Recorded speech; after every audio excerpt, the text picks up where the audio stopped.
pašpietiekams vienmēr esmu bijis. Jā, tas ir ļoti vērtīgi. Es visu mūžu esmu bijis diezgan vientuļš, jo man nekad neviens nav mīlējis. Ja? Un tāpēc es jūtos ļoti labi. Un vēl man vienmēr ir bijuši izmesti suņi, kaķi izmesti, visi savākt. Man nekad nevienam nav prātā ienācis pierādīt, cik es esmu labs. Es zinu, cik es esmu kruts. Es netaisos te pirkt Versace tikai tāpēc, lai es parādītu, ka es kaut kas esmu. Man neinteresē pilnīgi.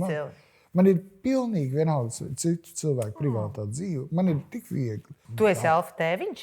Es nezinu, vai es esmu, bet godīgi dzīvē ir bijis tā, ka man vienkārši neinteresē. Nekas cits kā tikai izdrāst? Pagaid, ja ir šī situācija un man kaut kas tik ļoti patīk, es gribu izdrāst.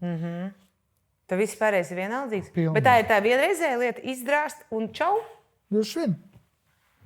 Ja tu sāki interesēt viss pārējais, tad izdrāst ir otrs šķiet.